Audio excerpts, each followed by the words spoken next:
Bonjour, j'espère que vous allez bien. Ça me fait très bizarre de revenir. Vous devez vous dire, si vous m'avez suivi au début, qu'est-ce qui affiche là, après 2 ans de pause sur les réseaux sociaux? Pourquoi elle est partie aussi longtemps? Et qu'est-ce qu'elle va nous dire après 2 ans? C'est pas ce que je vais vous dire parce que je le sais et c'est quand même préparé. Mais je vous avouerai que ça fait quand même bizarre. Déjà de revenir en podcast. Et ce qui fait très bizarre, c'est de revenir après 2 ans. Pourquoi je reviens après 2 ans? Pourquoi je suis partie? Pourquoi je n'ai plus parlé de dyslexie? C'est parce que j'ai vécu beaucoup de choses. Et je pense que j'ai lancé ma chaîne trop tôt. C'était pas une erreur, c'était pas un échec, mais c'est juste que je l'ai lancé un peu tôt. Je l'ai lancé quand j'étais à vif, par mes expériences dans mes études secondaires et mes expériences en tant que jeune fille au pair. J'ai vécu 2 expériences qui ont été très dures à vivre, dans 2 domaines différents.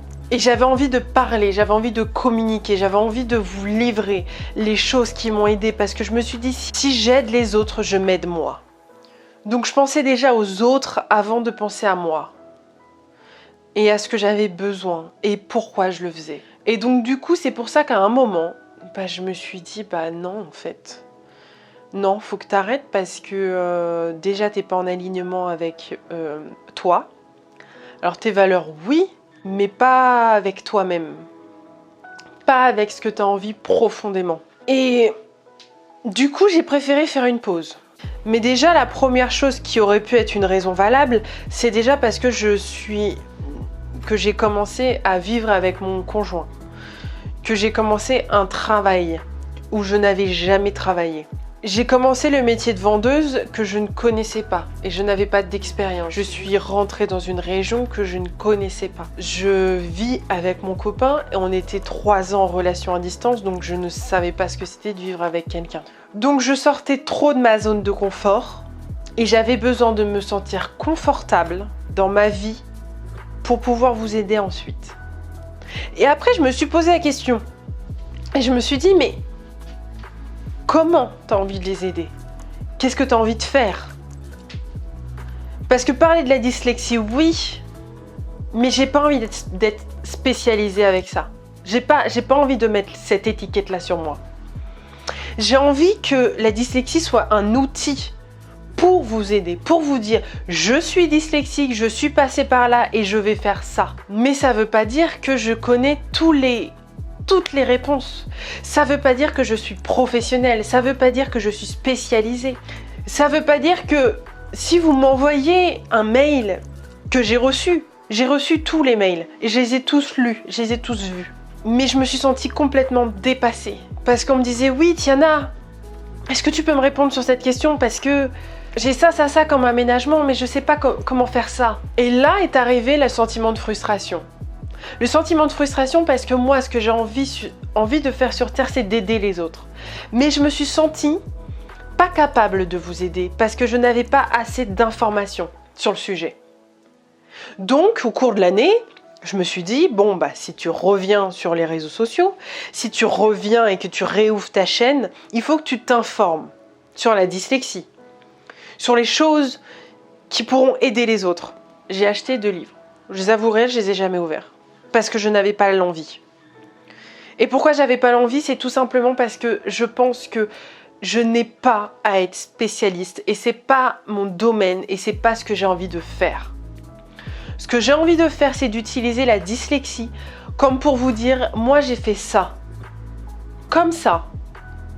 Et vous pouvez le faire comme ça si vous en avez envie, mais vous n'êtes pas obligé de le faire comme ça. C'est juste une piste de réflexion. Et moi, c'est ce que j'ai envie de faire en fait ici. C'est ce que j'ai envie de faire sur ce podcast. C'est une piste de réflexion. C'est vous donner les outils, ou en tout cas de vous donner mes outils, pour arriver à votre but. Donc ça, c'est la première chose qui m'a fait dire que je n'avais pas envie de continuer ma chaîne. En tout cas en vidéo. Je pourrais le faire en podcast, mais déjà, c'était la première chose. La deuxième chose que j'ai vécue lors de ces 2 ans, c'est l'adoption. Alors non, je vous vois venir, non, j'ai pas adopté. Non. Mais, je sais pas si vous le savez, et je pense pas parce que je l'ai bien caché et j'avais pas forcément envie de rentrer dans un détail aussi intime qui a été extrêmement intime pour moi et qui ne l'est plus parce que c'est ma vie et parce que je l'ai intégré. J'ai été adoptée. J'ai été adoptée et pendant ces 2 ans, c'est difficile, hein, je suis désolée, c'est difficile de sortir les mots. Mais pendant ces 2 ans, en fait, déjà ça fait depuis 6 ans, maintenant je crois. Ouais, on va entamer la 6e année. Où j'ai recherché ma mère biologique. Alors j'aime pas utiliser ce mot-là, donc on va utiliser ma maman de Madagascar et ma maman de France. Donc je l'ai recherchée, je l'ai trouvée, je suis allée et on s'est rencontrés. C'est comme la dyslexie, j'ai envie que ça soit un outil. J'ai envie de l'utiliser, cette histoire, pour vous aider. Je voulais pas... En fait, je savais que j'avais envie de vous en parler, mais je ne voulais pas le tourner ça comme un buzz, en fait. Comme une édition spéciale, vous voyez, de Bernard de la Villardière, là. J'avais pas envie de faire ça. Donc, je me suis dit, il faut que j'arrive avec quelque chose de soft, avec des personnes... avec les personnes qui ont envie de travailler sur les choses que je vais vous proposer. J'avais envie que ces personnes-là sachent que j'ai vécu ça, mais que c'est pas une finalité en soi, et je ne veux pas être catégorisée comme une personne adoptée, une personne dyslexique et autre chose. Donc voilà, donc j'ai vécu ça pendant ces 2 ans, qui a été du coup avec beaucoup de péripéties, je pense que vous pouvez vous en douter, que j'ai vécu des choses difficiles, dures. Je suis sortie de ma zone de confort quasiment tout le temps et tous les jours pendant 2 ans. 1 an et demi, à quelques mois près. Donc vous vous doutez bien que j'ai grandi, ça c'est sûr, j'ai appris, j'ai eu des réponses que je me posais, ou pas d'ailleurs. J'ai eu des envies, j'ai eu énormément d'idées, j'ai eu énormément de projets que j'ai commencé mais que j'ai arrêté.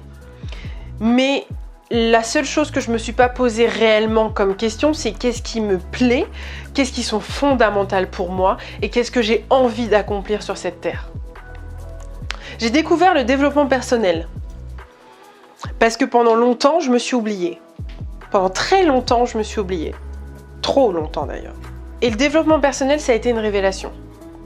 C'était une révélation parce que déjà, je me suis connectée à moi-même, que j'ai compris mes forces, mes faiblesses, j'ai compris mes peurs, j'ai compris pourquoi j'avais envie d'avancer, pourquoi j'avais envie de faire ça, pourquoi je suis en train de faire ce podcast-là et en train de vous raconter des choses extrêmement intimes sur moi, pourquoi j'ai envie de le faire. Et d'ailleurs, je vais répondre à cette question, pourquoi j'ai envie de le faire?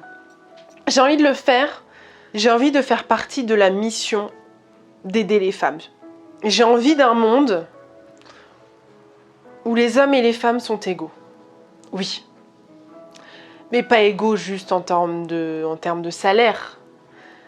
Égaux dans la mentalité, égaux dans l'accomplissement de soi, égaux dans la confiance en soi. Et j'ai trouvé que chez les femmes, malheureusement, il y a un gros manque. Alors je dis pas que je vais révolutionner, hein. Mais je peux mettre ma pierre à l'édifice et je peux faire le petit colibri, faire mon truc de mon côté, pour aider au moins 1 ou 2 femmes. Moi, si j'ai aidé au moins 1 ou 2 femmes dans ma vie, déjà, je suis extrêmement contente. Donc, la question est, comment je vais pouvoir utiliser la dyslexie, utiliser mon expérience en tant que personne adoptée et mon expérience en tant que femme, comment je vais pouvoir mettre ça à contribution pour pouvoir vous aider? Déjà, je tiens à dire que moi, j'ai envie de faire un changement de l'intérieur et de l'extérieur. Donc, comment je vais faire le changement de l'intérieur? Je vais utiliser le storytelling. Je vais vous parler de mes expériences et de ces expériences-là, je vais sortir l'essence qui est universelle et qui m'a aidé à arriver à mon but. Ce sera une ouverture vers la réflexion. Ça vous conviendra peut-être ou peut-être pas. C'est une ouverture pour que vous puissiez vous poser les questions à propos du sujet du podcast, de la vidéo que je ferai. Dans mon contenu, j'aimerais vous donner confiance en vous, j'aimerais vous accompagner à respecter vos choix et j'aimerais vous aider à vous accomplir pour que vous puissiez devenir la personne que vous voulez être. Donc ça, ce sera l'intérieur. Et l'extérieur, c'est ce fameux projet. C'est ce fameux gros projet que j'essaye de travailler dessus. C'est devenir conseillère en images. Et donc du coup, c'est vous donner les clés pour refléter l'image qui respecte votre personnalité. Voilà ce que j'ai envie de faire sur cette chaîne. J'espère que ça vous plaît, j'espère que vous allez être enthousiaste et que ça vous intéresse. En tout cas, n'hésitez pas à me le mettre dans les commentaires. Pour suivre toutes mes avancées au niveau de mes projets, vous allez les avoir en temps réel sur mon Instagram, que je vous mets bien sûr en barre d'infos. Je profite de ce podcast pour vous informer que je vais supprimer toutes les vidéos qui étaient auparavant sur ma chaîne. Pourquoi je le fais ? Parce que c'est plus en alignement avec mes valeurs. Alors pourquoi avec mes valeurs ? Je me suis mis en position de coach sur le conseil sur la dyslexie et c'est quelque chose que je ne veux plus réitérer parce que c'est pas la position que j'ai envie de prendre. J'ai vraiment envie de faire du storytelling parce que je dois pas prendre une position de coach sachant que je n'ai pas l'approbation. Je n'ai pas les qualités et je n'ai pas fait de formation pour ça. Donc je veux vraiment que mes vidéos soient en alignement avec moi, que ce soit en alignement aussi avec ma nouvelle vision. Et je veux m'épanouir complètement sur une base saine et sereine. J'espère que vous comprendrez ce choix. Mais vous inquiétez pas, j'arriverai avec du contenu qui pour moi sont intéressants, où je vais aborder en fait les mêmes sujets qui ont été mis en avant sur ma chaîne auparavant. Mais c'est juste que je vais l'aborder différemment et non dans une position de coaching parce que je n'ai pas à faire ça. Donc j'espère que ce projet vous plaît. En tout cas, moi ça m'intéresse énormément et ça me plaît énormément. Et je pense réellement avoir trouvé ma voie. Donc je me présente, je m'appelle Malala Tiana.